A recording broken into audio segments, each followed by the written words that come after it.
do gotta tell you, those wheels are massive. Yeah, they are. Size comparison. I'm not even as tall as you. I'm like a 90 this decent. Not as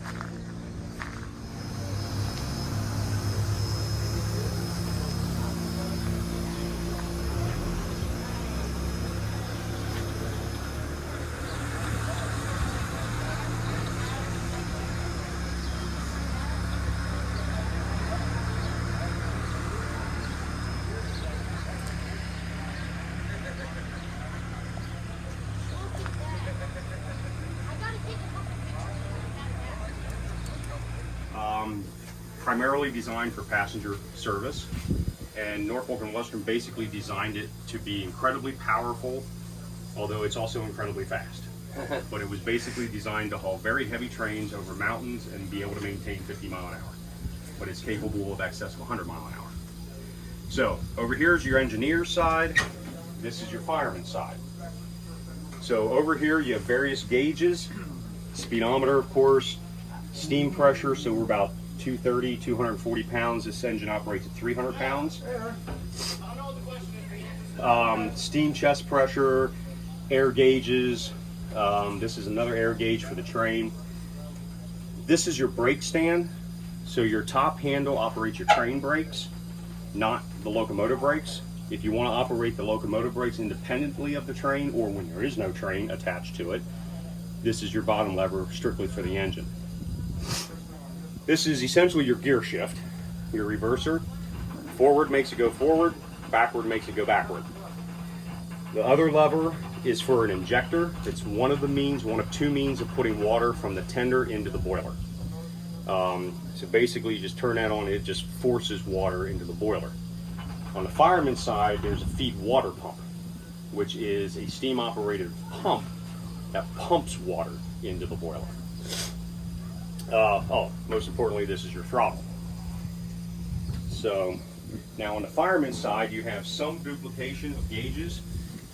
Fireman does have a steam pressure gauge to keep an eye on it. This is the feed water pump gauge, so this will tell you the pressure that the feed water pump is operating at when you're running it to put water in the boiler. This is for your stoker. There's actually two needles in there. One tells you how fast the stoker is operating, and the other one is for the blast nozzles.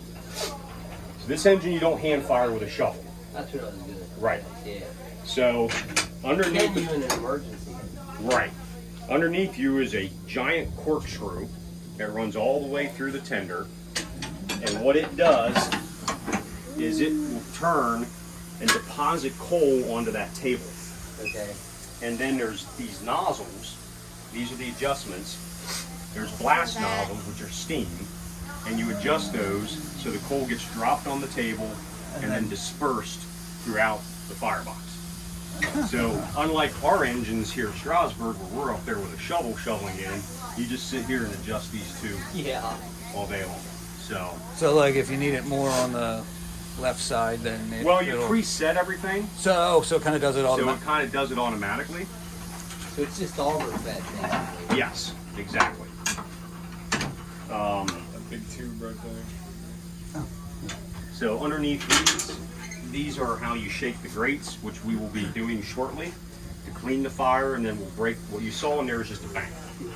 So right now we don't have the entire firebox going, but we're soon going to break that up, spread it out, pull it over, get it up, and we'll be up to 300-pound working pressure in no time at all. And you'll just spread it out with the injectors. The injectors will do all that. Well, we'll do it with a rake Okay, you initially. got the hand rake. So yeah, there's unfortunately some manual labor involved. You need a pretty big rake in I here. keep telling you, yeah, it's hanging behind you there. Okay. Yeah, I really hate operating a shovel. Never did like it. But so water glasses. There's every locomotive is required to have at least two means of determining the water level in the boiler. Yes. 1 minute. Gotcha. So if you want to peek your head around and you can see where the water level is in the boiler. Any questions? Yeah, if you take her out with a full load of water, what would your total distance be before you run out? It really depends on the territory that you're operating and how heavy of a train you're pulling. For what we're doing here this weekend, that pull load will last us all weekend. Now we'll probably go through around 1,000 plus gallons of water every hour. So If you're at top speed, like say 100 miles an hour, how many miles would it take you to stop? well, with a 20, 30 car train, you know, we're not talking freight train. I mean, it'll take you a good, to do it right without hurting anybody. You can plan on a couple miles. Yeah. Really, It's not just no, we're done. no. Pump that thing. Come on. Doing a good job. Harder than it looks.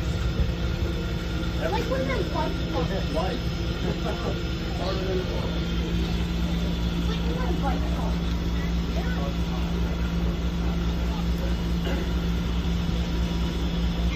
So we just get thrown in and go way off. You guys are pumping it all in. Where did it come? Good job.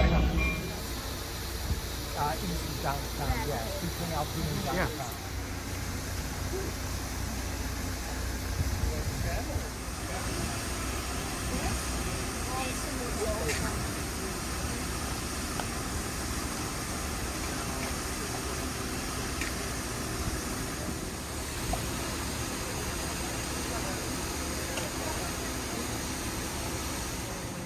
We came here with a full zone. We won't use it. Yeah, dirt here somewhere. We have 5%. It's also Back to that. Last and up some 6 days with a heavy train. So we got it. Same system.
Yeah.